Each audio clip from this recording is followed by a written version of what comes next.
Hey everybody, this is Benna Dorch. Welcome back to TapRooT TV. Today we are going to talk about a wonderful topic, human factors, and how TapRooT can help you with those issues. And human factors, we deal with them every day. Human engineering with products, whether it's we're working with equipment, work environment. People who design those things take people's abilities and limitations in mind so that they reduce human error, keep people safer, and just make everything work out the best for everybody utilizing those. And today, they should. This is Mark Paradise. he's here with us today as an expert in this, as well as Ken Reed. And I'm going to sit here and just kind of be like a little ping pong ball watching them. But anyway, that's what we're going to talk about today because TapRooT is an amazing tool for this. Right. Yeah, we've sometimes there's some misunderstandings about what is in TapRooT. Yeah. And really the human factors and the human engineering pieces of TapRooT, it's built in. It's not like an extra piece. It's part of TapRooT is the human engineering piece. And we want to just kind of discuss how TapRooT handles these human engineering and human factors types of problems. So. You probably have a lot to say about that, Mark. It is my favorite topic. I thought it was. It really is my favorite topic, which is why I'm here. Yes. Yeah, it is. And I think the thing that gets to me the most is some people try to make human factors so hard. They try to make it like you have to be an expert somehow, and they use complicated terminology. They make it seem like nobody could do that. We've taken the opposite approach. We've tried to make it so simple that people don't even know they're doing it. Right. And we've built it into, well, first off, we built into the system and that you have to get the right facts to start with. But if you don't get the right facts, the tree sort of helps you go ask questions to say, oh, I should have asked about that. And you get you to go back and get the right facts and do good human factors analysis, even though you don't know you're doing it. Right. And so sometimes we've had people say, well, when are you going to talk to us about human factors? Well, gosh, you already know it. You just don't know you do. Yeah. Yeah. So Ben, maybe I think we had some examples. We did. About, right? We talked about earlier in our everyday life things we deal with, like whether it's trying to, as you get older, read labels on a prescription or a medicine you're taking, and you can't find the dosage. I mean, that's the hardest thing I do when I take a medicine is try to find the dosage. Or we are driving a car and we change. My car I drive now used to. Down here was the radio knobs, and now that's my air condition. So every time I try to turn up my radio, I turn up the heat in my car. So, and I cannot, after 2 years, I can't stop doing that. That's a great example of a human factors problem where you can see the human making a mistake, yes. Not because they're dumb or not because they don't understand. It's just the way it's set up and the environment you're in and the way the equipment is set up. And our expectations of that as a human. And those are the kinds of problems that if your system isn't having that baked in, you'll never think to even ask those kinds of questions. Well, and people then say it's not a human factors problem, it's a human error. And what are you going to do? I'm going to counsel you, Bennett, to be more careful next time and not turn around. I counsel myself in the car all the time about this, and it does not work. I'm going to counsel you to be more careful next time. I know. I shouldn't be messing with it while I'm driving in the first place. Well, so that leads into the workforce, okay? Yeah. In your work life, Ken, you had an example the other day about a light. Yeah. A warning light. Yeah, there's I remember in one of our courses we have an example of there's an emergency stop light, right? Mm-hmm. Button. You're supposed to push this emergency stop button. And it's red, right? You would think. It's bright green. A bright green emergency stop button. And you think to yourself, that's not what I would expect to see when I'm trying to stop a piece of equipment, is a glowing green button to push. And that's just so I can understand when somebody makes a mistake when the glowing green were on sale that week for the engineer who built that, right? Apparently that was what was the cheapest button to buy that day. Well, that kind of goes against the psychology for people. That is how human engineering is kind of built, right? Is you're trying to design pieces of equipment so that the human doesn't have to think too much about it, so it works automatically. And when it's poorly designed, the human automatically picks the wrong thing. And if your system isn't catching and asking these kinds of questions, you're just assuming the human as a problem. Right. What's the matter with a human? And what we need to do is look a lot deeper into why humans make these kind of mistakes. Let me give you a healthcare example. Okay. This was one of the really early adopters of TapRooT in the medical industry, in healthcare and hospitals, and they had their first incident they did was this nurse who gave the wrong IV to the wrong patient. The wrong stuff was in the bag.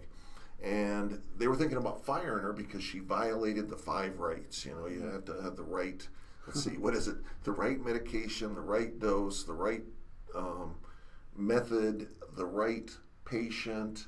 The right time or something like that. Right time. All those things work together. Well, the problem was these bags were hanging up on these tall stands, and this nurse was older and she had bifocals. So when she looked up to try to read this, her reading glasses part couldn't see the thing. So she was trying to read it with her regular vision, not her reading glasses part of the corrective vision, and she couldn't see it very clearly. And the bags were really, really similar. And I think it was just where the decimal place is and the number was all she had to pick up on. And she didn't pick up on it, and she gave the wrong dose to the wrong patient. Right. Or the wrong dose to a patient that was supposed to get a dose, but it was the wrong dose. Right. And it was somebody else's IV bag she gave him. And I think she caught on when she got to the other IV bag, and then she caught the mistake. But some had already started to go through the drip line, but it wasn't a fatal kind of thing. And they realized a couple different things. Number one, this IV bag didn't need to be hanging way up in the air. They were using IV pumps, so the bag could be hung lower so that people could see it much easier. Right. And so they could move the bag and make it so that even people with bifocals could read it. Number two, they changed the labeling on the bags. They made it so it was very apparent which was in the bag.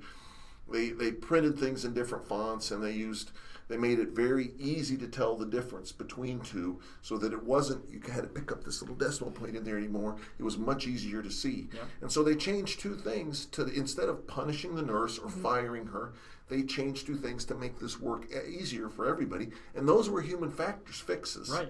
And they didn't even realize they were doing human factors fixes. Yep. They just followed the tree, they followed the dictionary. And the nurse herself was just amazed. She was like almost in tears because she said, you know, I thought for sure I was going to get fired for this. I thought it was going to be the end of my career. Well, she probably felt bad too. And you know, and it was a mistake. Yeah. I made a mistake. There's no doubt about that. But now I know that we can do things about this that'll keep other people from making this mistake and really change the process. And she didn't know anything about human factors. Nobody was a human factors expert in this bunch, but they figured it out by using the tree in the dictionary. Right. It's all built. Yeah, it's all built right in. Let's talk about those tools. Yeah, it's down in that human engineering section of our root cause tree, and those particular problems would have been labels need improvement, the right? Human engineering section, there it is. So that would be like labels need improvement would be one of those, and probably arrangement placement was some of their root causes that they found. So those are simple root causes that are found by going through the root cause tree. Right. That get you to those kinds of issues that are human factors issues. Yep, exactly. Yeah. And so whenever I have anybody tell me that, I haven't made it. My problem is I didn't make it complicated enough. Yeah. If I just would have made it more complicated, they'd then feel much more like they were an expert. That's right. When they did it. It's too easy. It's too easy. It's just too easy. Yeah. Well, the dictionary.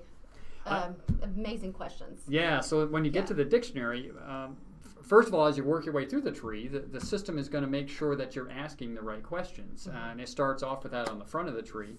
But when you get to the back, if you're not a human factors expert, you would never think to ask these questions. It would never occur to you. Right. A lot of people don't. If you're not familiar with it, you never would have thought. And a lot of people just blame the nurse. It's much easier, right? Because obviously, and it's true, it was a nurse's mistake, but probably that's not going to be a very good corrective action. Yeah, we don't do blame. No. Fire the nurses is a good corrective action. So the dictionary just has a wonderful set of dictionary questions that you just work your way through, asking these yes, no, simple questions that, again, like Mark said, you don't realize that you're asking human factors questions. These are simple questions, yes, no, and you get down to put great them in root plain causes. language. Right. You don't have to be some human factors guru to figure this stuff out anymore. Well, I also like in the dictionary there's some tips too as for when you're going through this process. Right. Just to give you some things to think about, whether like right here where it's talking about the most difficult part of investigating human engineering is it's always been done that way, so possibly get somebody else in there. Oh, it's a great example. Yeah. So it has some good notes in there about why you may be having problems with human factors issues. We've always had the tall stands. It's always been that way. As a matter of fact, I'll bet you when they bought those new IV units with the pumps, that they just kept the old stands and they just put the pumps on, right? So we've always had those really tall stands and never really thought to themselves, hey, we could lower those down to be in the line of sight. The examples of this could go on. We were talking yesterday. They went on and on and on forever, didn't It's they? every course we do. It's every time we do an investigation almost. It is amazing. I think it is one of the most amazing things about TapRooT is how many human factors problems people discover when they use it that they never would have thought about before. All you have to do is look at the parts under the tree and just see what it says, and it's like, oh my gosh. And people come up with complex ways to describe this stuff, and it's really simple. We can make it really simple. Yep. Awesome. All right, guys, got anything else? I think that covered. I just wanted to stress to everybody the importance of ensuring that you're thinking about human factors, and that understanding that it is built into the system. It's not an extra piece. It's not something you got to do separate. It's built right into the system. And we can teach you how to do this. Absolutely. Very, very easily. And it doesn't require going to university for 6 to 8 years. To be an expert. That's right. You don't. You can go to our 5-day course. It's an amazing course to go learn how to do this and get some experience in this. That's right. You can do a public course. You can do an on-site course. Just contact us at info@taproot.com, and we're more than happy to help you. Guys, thanks so much. This was thanks for having us. This was a nice lunchtime surprise. My lunchtime party. I know. If only I had like some food. See, it's TapRooT TV, but it's Benna's lunchtime party is what it really is. That's really it is. Works for me. I look forward to it every day, and I'll learn something every single week. So, anyway, we appreciate you for being with us. We know your time's valuable. Stay safe out there, and we'll see you next week. Bye-bye. Bye-bye.